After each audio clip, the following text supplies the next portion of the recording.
Hoje nós vamos conversar de tudo que você precisa saber sobre a estética e nunca te contaram.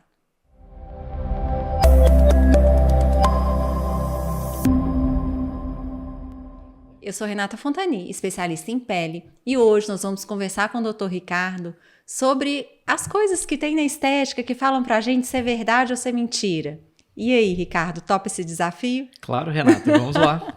Então vamos à primeira pergunta. O Botox dura mesmo 6 meses? Renata, a duração do Botox é muito variável. Se a gente pegar na bula do Botox, que ele é um medicamento, então ele tem uma bula específica, ele vai falar que dura de 3 a 6 meses. E isso depende de uma série de fatores. Então, em geral, pessoas que têm uma musculatura muito forte, pessoas que fazem atividade física muito intensa, pessoas que são muito expressivas ao falar, elas costumam ter uma duração um pouco menor do Botox do que as pessoas que têm, por exemplo, uma musculatura mais delicada ou que fazem menos careta na hora de se expressar, por exemplo, ou menos, que são menos expressivas ao falar. E ele não fica forte, né? Como ele fica nos primeiros 15 dias, um mês, E né? da mesma forma que ele não para de uma vez, ele também não retorna a movimentação de uma vez, porque o processo de regeneração lá da placa motor onde ele atua, ele é um processo progressivo. Então, ele fica muito paradinho no começo e depois ele vai ondulando levemente até voltar a contrair um pouco mais fraco, até voltar a contrair como era antes. E não quer dizer que ele foi embora totalmente, Não, né? Ele não vai quer dizer. Aos pouquinhos até 6 meses. E quando chega a 6 meses aí já saiu tudo, Já saiu tudo na maior né? parte dos pacientes, sim. E o preenchimento labial, Ricardo? Ele sempre fica exagerado? Renata, depende muito da técnica e depende muito do volume que é feito no preenchimento labial. Existem técnicas onde você busca realmente uma volumização, existem técnicas que você quer somente, por exemplo, destacar alguns pontos específicos do lábio da paciente. Então, não, nem sempre ele fica exagerado. Outra coisa que tem, por exemplo, existe uma proporção facial que deve ser respeitada quando você vai fazer um preenchimento. Então, nem sempre, a gente vê que nem sempre isso é tão respeitado assim pelos colegas. Por exemplo, há uns anos atrás a gente via pessoas com lábios muito grandes e que na hora que se avaliava ficava desproporcional, por exemplo, ao tamanho dos olhos, ao formato do rosto da pessoa. Então precisa ter noções estéticas gerais, até de visagismo, de posicionamento, de harmonia facial, para que você possa fazer um preenchimento e ele não fique exagerado. E a mancha, Ricardo? Ela desaparece sozinha? Renata, depende muito do tipo de mancha, né? Quando você esbarra em alguma coisa, tromba em algum objeto, por exemplo, que dá um pequeno hematoma, um pequeno roxinho, esse roxinho, por exemplo, ele vai ir desaparecendo progressivamente porque ele foi o sangue ali que extravasou do vaso e que está sendo reabsorvido.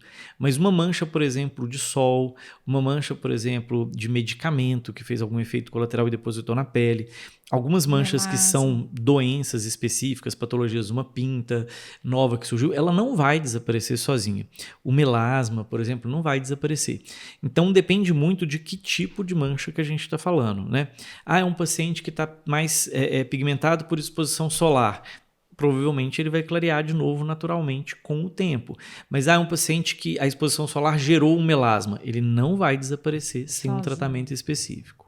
Então não adianta esperar, tem que procurar um profissional até para diferenciar. Até para diferenciar. Até o próprio melasma, Renata, assim, com alguma frequência a gente vê pacientes no consultório que chegam fazendo tratamento de melasma às vezes há anos com o diagnóstico de melasma e na hora que você vai ver não é um melasma, é uma outra mancha pigmentada e que aquele tratamento não vai ter tanto efeito assim. E até para que a pessoa alinhe a expectativa, né? Assim, é um melasma, eu consigo melhorar muito. É uma mancha que é por outro tipo de pigmentação, às vezes não vai melhorar tanto assim. Então é importante mesmo a consulta com um dermatologista nesse contexto. Essa daqui é boa. Cravo é sujeira? Não é, Renata. Né? Assim, o cravo, a gente tem uma produção sebácea nas glândulas sebáceas, e ele acaba muitas vezes aparecendo como se fosse uma pequena obstrução dessa unidade pilosebácea, né?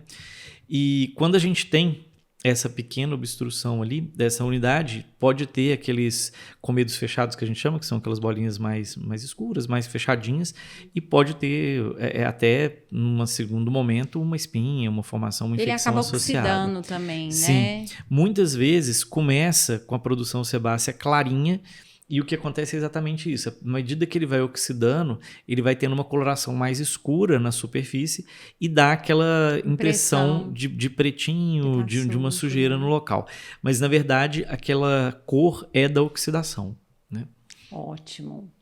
E a espinha, ela só aparece na adolescência?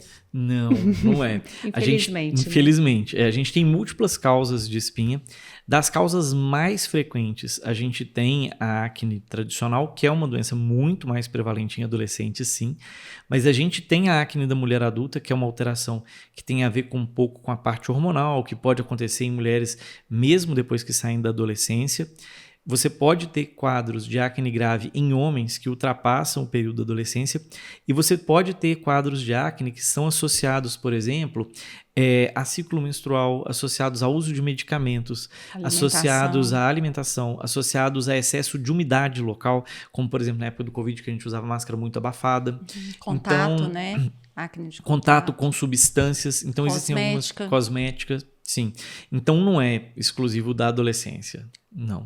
Infelizmente, né? Sim. E o creme caro, Ricardo, aqueles cremes caríssimos, eles resolvem tudo? Não, Renata, infelizmente. não resolve. Infelizmente. Quando a gente pensa também nisso da parte da estética, é muito importante que a pessoa tenha uma avaliação do dermatologista, do especialista, por quê?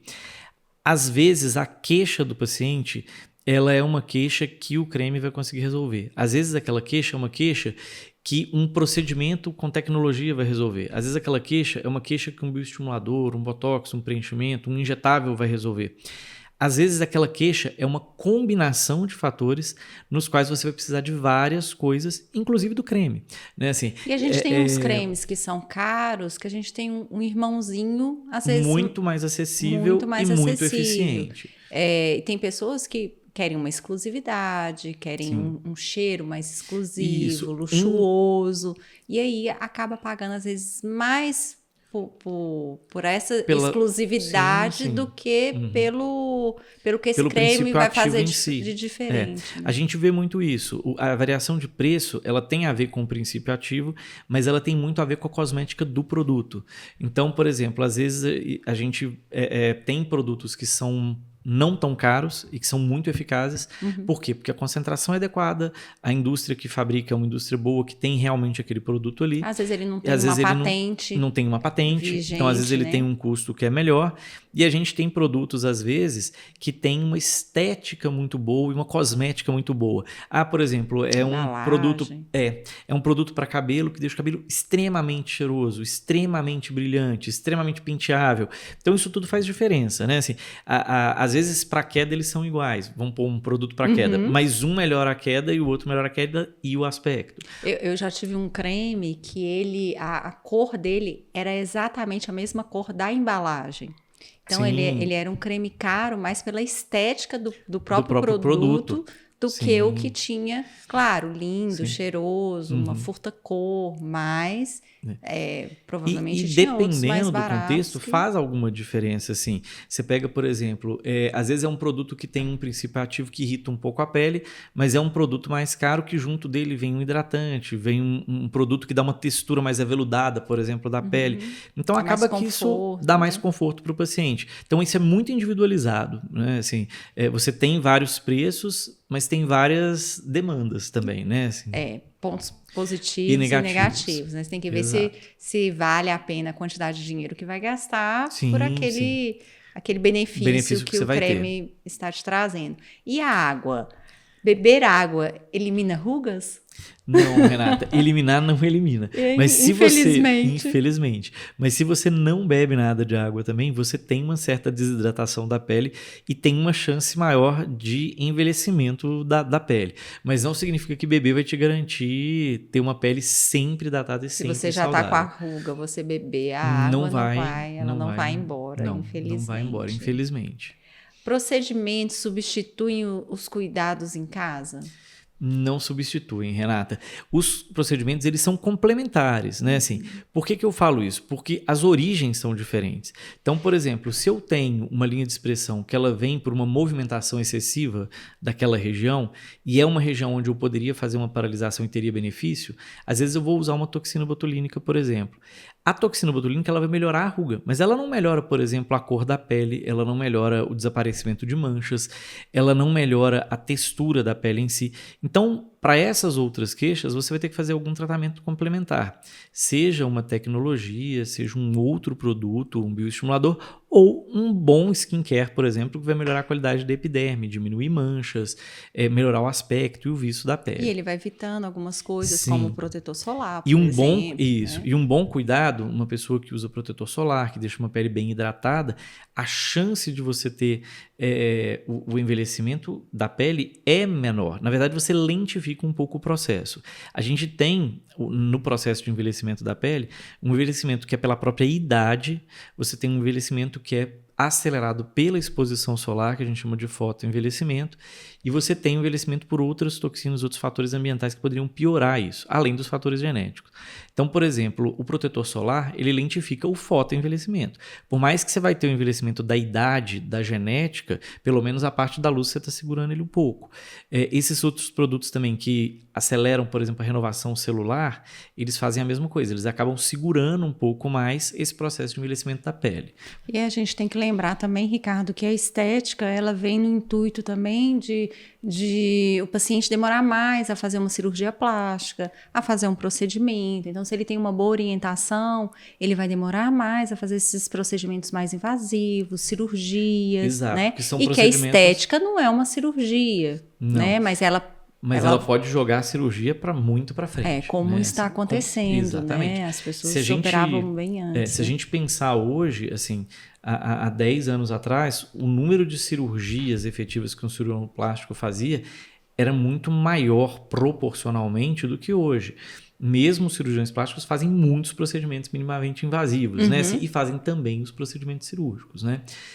Antes não era assim. Antes eles faziam só a parte cirúrgica. Hoje, com os procedimentos minimamente invasivos, as cirurgias foram jogadas para depois. A gente consegue ficar muito mais tempo sem a necessidade da cirurgia. Então, o cuidado em casa é importante, tanto quanto no consultório, né? Isso. E o ácido, ele afina a pele? As pessoas têm essa impressão que vai ficar com a pele fina e a pele vai ficar mais frágil, mais sensível. Renata. Inclusive, vários produtos que têm alguns tipos de ácido, por exemplo, o ácido retinóico, o ácido glicólico, eles podem até estimular um pouco a produção de colágeno e aumentar um pouco a espessura da pele em si.